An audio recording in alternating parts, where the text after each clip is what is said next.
What's going on, everyone on YouTube? This is Madawa again with a new video on Leo. And this video is a bit different again because I want to talk about some moves to maybe improve your Leo in the long term run. So I wrote some moves down that I want to talk about, which maybe we have talked about it a few times already, but I want to mention it again if it's like that, because I feel like some people don't know about it, and it's just generic tips basically to improve your Leo a little bit. Yeah, so we'll see about that. Other than that, man, I just can say thank you so much for the support again. Like, when it comes to YouTube, like, I've been getting so much support, Twitch as well, thankfully, but also my YouTube comment section is always very nice, and just big thank you again for the support.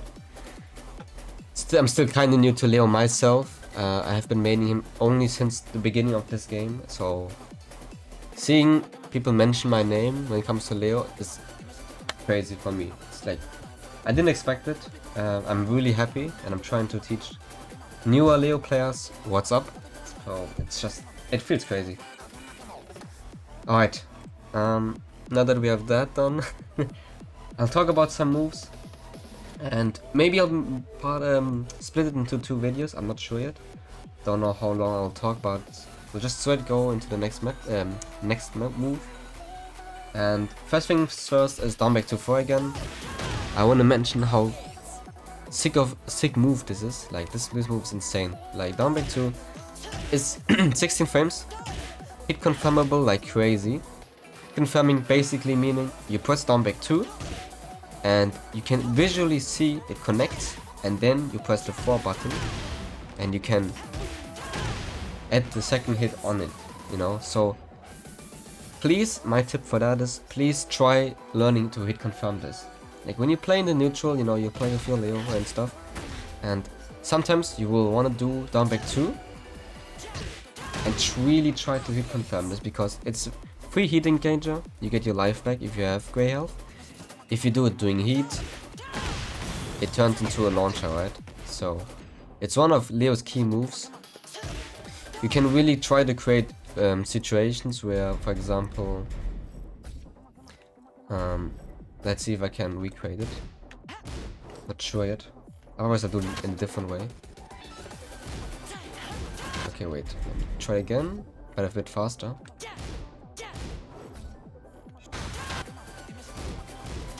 Let's see, from range.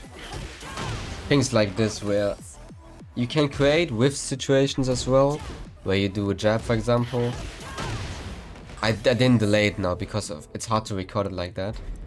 I can try again. Like this, for example. Where with good movement and proper spacing, it's hard to recreate. I know it works. Wait, we'll do it differently. We do block and then punish.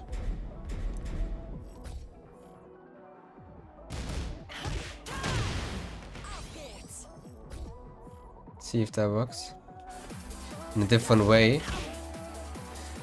Okay, wait, it's hard to recreate, but what I want to say is basically where, since down back 2-4 is so delayable on block, you can really delay to the max. It's so important, because when you have like very little health and you can recover a lot of health, it's sometimes really important to do a move that you can really confirm and not risk, you know, to get your life back. Things like that. So the way to actually train that is, if you select random block, it will randomly block that mid, you know, so you can really try and visually try to practice to confirm that. And if it's on block, you don't do anything. Only when you see it connects. Wait, let's see. Only when you see it connects, you add the next one. It's not super free, you know. I'm still also trying to get better at that, but you have time. This will help a lot of the times, right? So that's about down back 2. Very strong move. Many people already use it a lot, but I can only recommend it. Pick confirmable mid. It's always important. Next up, I want to quickly talk about down 4.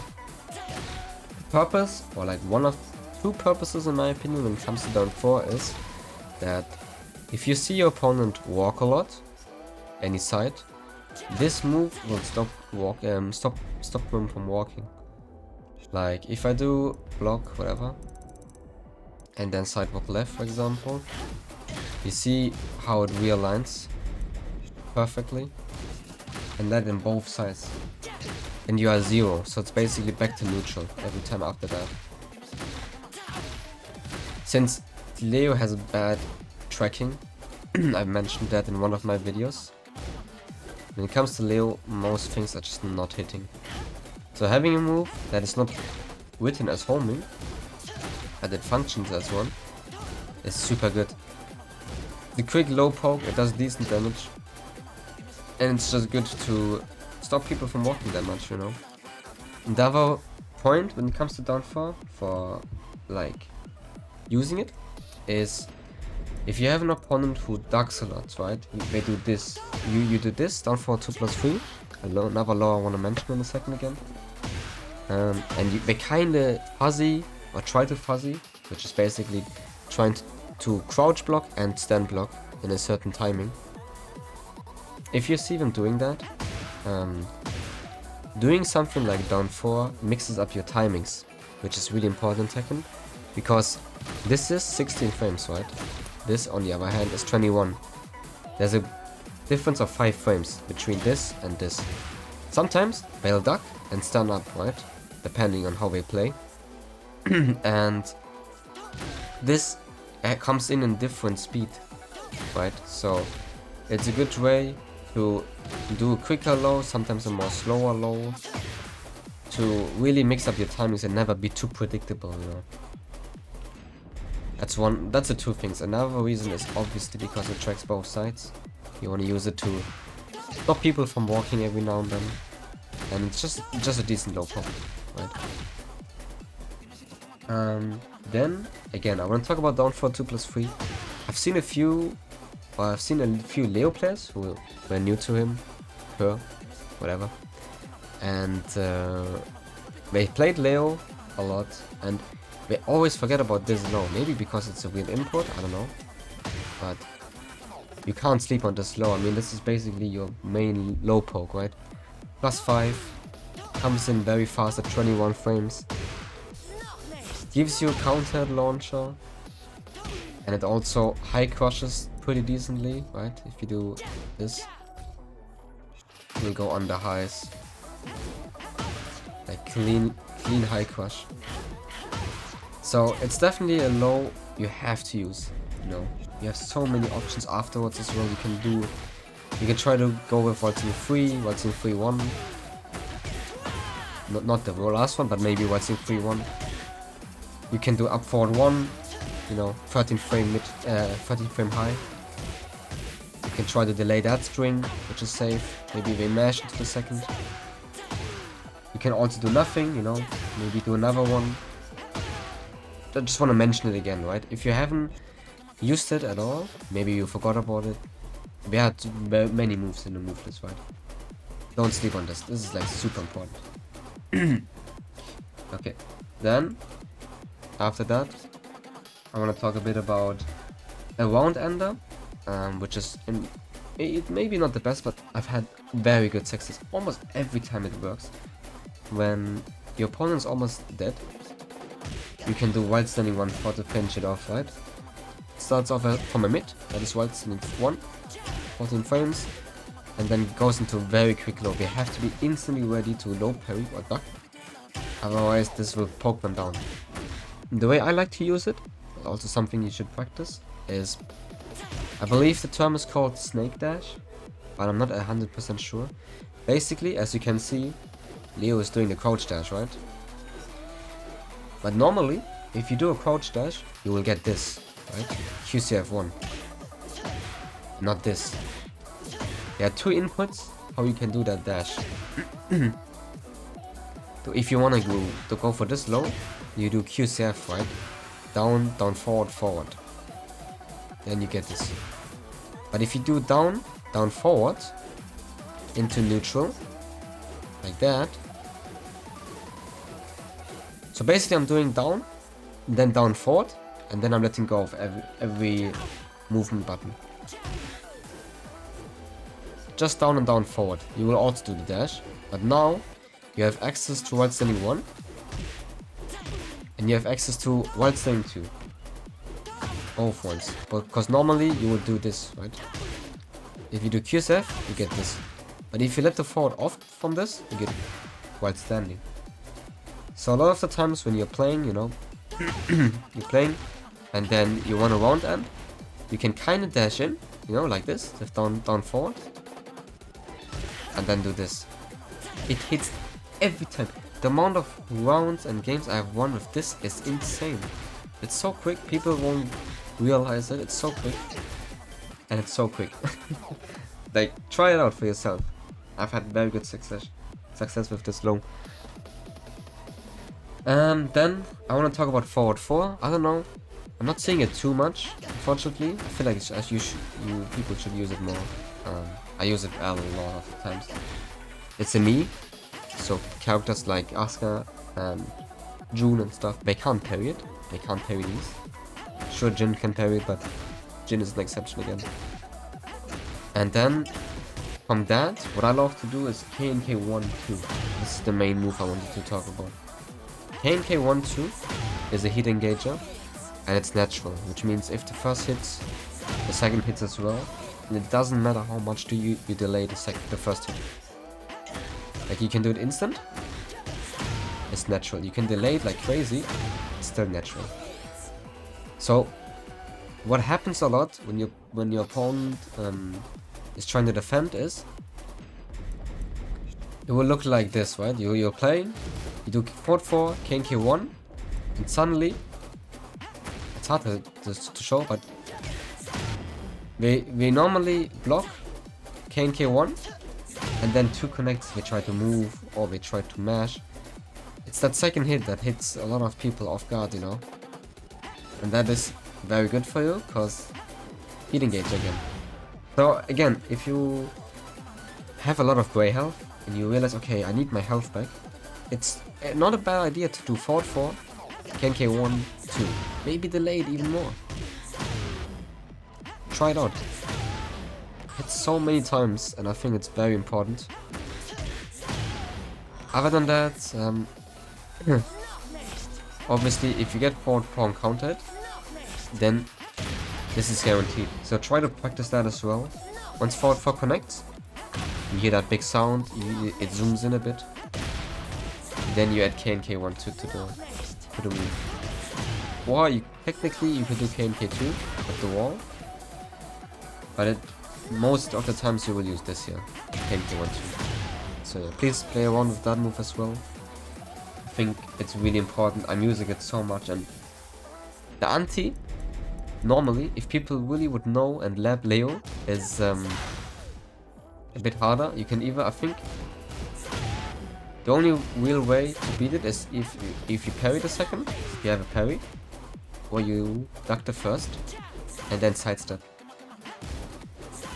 That beats it. Or you can also, if he delays it like crazy, you can interrupt him here. Right? Depends on the character. If your character has a quick launcher, you can do it like this, or you can sidestep it. Right? But nobody will do that. I'll be honest, I barely see that, even on high level. Nobody does it. So yeah, that's that. Then, another really important move, forward 2+3. Holy shit, how many times did this move saved my life? What this is basically, it's a high that is safe, and it has a built-in sidestep to the right. I wouldn't even call it sidestep, it's more, it's crazy.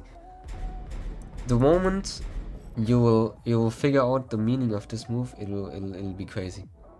Let's say your opponent does a heat engage, right?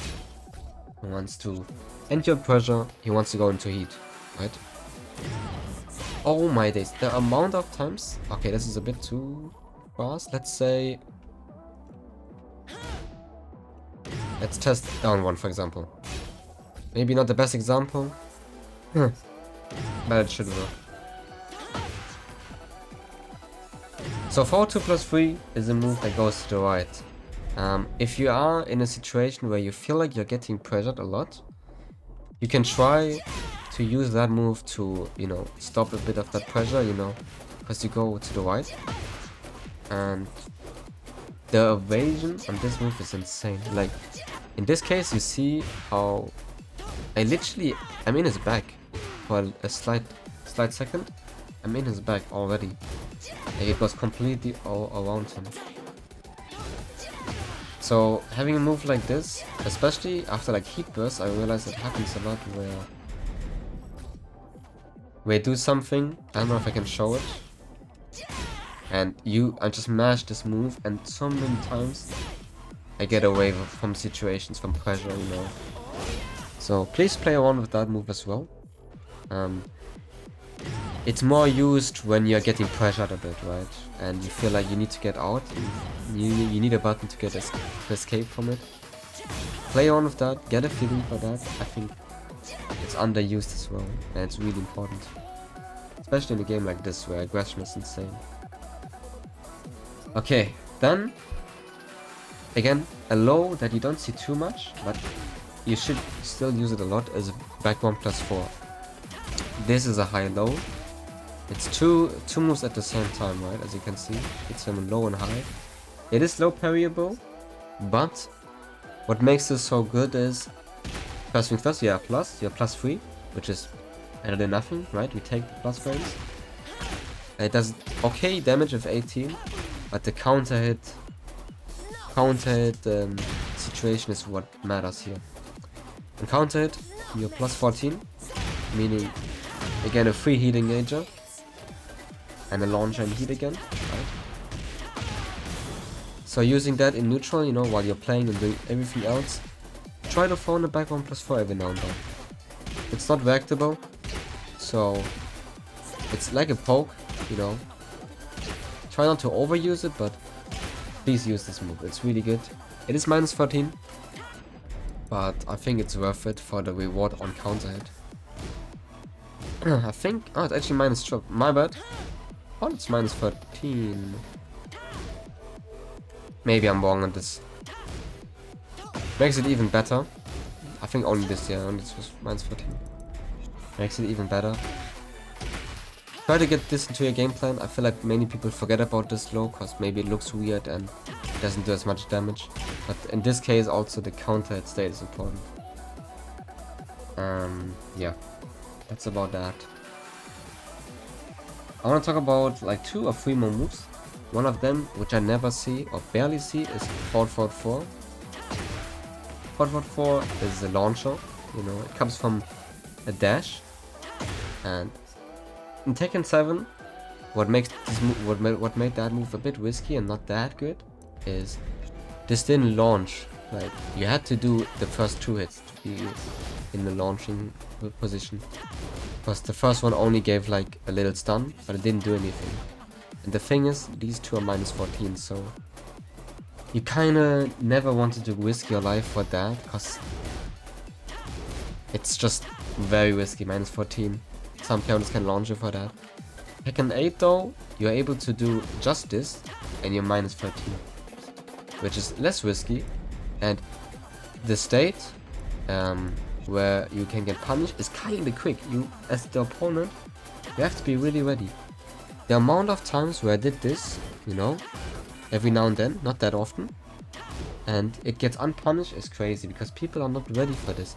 They either expect the second hit, so they wait, or it's just too fast for them to actually punish afterwards.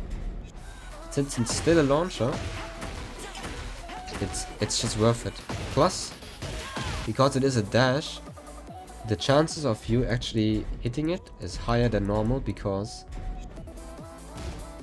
you know, it's still not that good at tracking. It depends on the timing on when you attack, obviously, but every move that comes from a running state or like a dash state is always always good to have, because the chances of you hitting it is way higher, because dashing obviously realigns.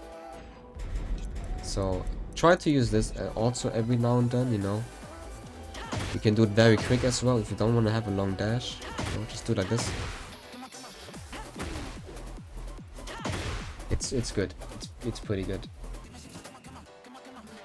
Then I want to talk about one move in general and then one in Lightning Glare. QCF2, don't forget about this move. Got buffed in the last big patch for Leo. Now you can delay the second hit, right? You can do like this, or you can delay it. Not that much, but you can definitely delay it. And the amount of times where they block the first hit, then I delay the second, and then it becomes counter hit, is quite high. And even if it's not on counter hit, you're still safe, right? You don't risk anything. You're -6. This move tracks like crazy. Like if I do like this, see? Wait. We'll do it differently. You see? How Leo always realigns with the opponent. You're always after the first hit, even if you don't delay, you always realign, so stepping this move is almost impossible. You would need really perfect timing on it. So it tracks really well. Second hit is the counter hit launcher. If you are experienced, you can do forward 4 here for an optimal combo. And if you're not experienced, you can do buff 1+2. And you can delay it. You can delay it. You cannot delay it. You can maybe try to do this. Maybe not as much. Only if you could react to it a bit, then try it. But I want to talk more about QCF2 one, since the counter hit on this is very strong, you know. And I feel like just in general, in the neutral, it's a good move, you know, just to do the neutral. And try to delay it every now and then and see what's happening. Okay, and for the end, I want to talk about a bit about Lightning Glare again. I just want to mention again how good Lightning Glare is and how important it is. I see so many Leo players not use this here, and I don't understand why. This move is insane. It's insane. I can only repeat myself every time I talk about this move. Right? This move is 14 frames, right? From some forward 2. It's natural, which means if the first connects, everything hits. Big damage. You can hit confirm it. You do the first 2 the whole time. You see if it connects. You add 3. Easy peasy. You can you can't duck the second. Only if you delay it, but you don't delay. Never delay. Just do it. You can't duck this. Again, you can hit confirm it. And the situation on hit and on block is both nasty as hell. If this hits, right, and your opponent is holding back, which is like 8 out of 10 times where they'll do that. This is guaranteed. It's guaranteed. You have to dash a bit and wait a bit. This is 44 plus 20, is 64 damage. Just because they are holding back here. Shoulders also guaranteed, it's a bit less damage. Also, if you use this and then this, what do you think you get? Yes, you get Lightning Glare back. So, wait, I can show it without this, because it might be weird because I didn't do it. So you do this, right? You spend it, and you got it back. Nice, that's lovely. So yeah, that's the hit situation, right? If it's on block. If they do block this, you're +4. If you go into block, you're +4. If you don't go into block, you're +1. The idea, it depends. I loved going into block because if you mash block 1-2 here, it's uninterruptible. Besides power crushes. Power crush, Heat Burst and Rage Art. They win. Everything else, they lose to Block 1-2. Because you're +4, this is 13 frames, you'll win. Any option they are doing beats it. And I know it's -14, but I kid you not. I think during all my time I've played this game so far, I've not been punished by 14 frames once. I can't remember at least. So try it out for yourself. You can also do just Block 1 if you're too scared. Maybe you have low HP. You can do Block 1 just to be safe, and you still have your turn basically. As in, they have to respect Block 1 basically, and then continue again. So on the wall, often I have the situation where I'm going into heat, right? In some form, right? I like to do wall running free afterwards, because it's uninterruptible. In that case, it's uninterruptible. And then you can try to go for forward to for free. If they try to mash or try to go to the right, like into the background right now, this will hit them. So basically, heat engager, wall running free, and then this string. Of course, you want to try to hit confirm it, right? You could use it for pressure, but I like to save it for a bit, you know, until it actually connects. You don't want to waste your lightning here. Please don't waste your lightning here. Very important. Try to really confirm it. Same goes to the last move, back 3-1-2. Back 3-1-2 is also 14 frames and natural. And that move, it's -10 the second hit. Maybe you'll have a player here and there that will punish it, but most likely also won't be punished. And also here, you do back 3-1. You see if it connects. You add the third. Obviously, if they block the first and then the second hits, it's basically impossible to confirm it. You can only confirm it visually if these two hits. So you see these two hit, you add the third one. 42 damage for free. This is the point of this move, right? Confirm the third one. Leo has a lot of those confirming moves, right? Back 3-1-2, forward 2, down back 2, down back 1+2. You have a lot of these situations where you visually can confirm it. So yeah. Also, last move, I forgot about it, but I'm just thinking about it. A decent round ender is also back to 1. I don't know, I finish a lot of my rounds with back to 1 and nobody is liking it. You know, it's 14 frame, it's one of your quicker mids, natural. Sure they can duck it, but again, I don't see too much. Just a decent way to also finish rounds. Alright, I think that's enough for one video. I hope that somehow helped you. Maybe I talked too much and maybe it was not that easy to follow, but hopefully it kinda made sense. If you have any questions, ask me in the comments as always. I'm out for now. Thank you for watching and see you next time.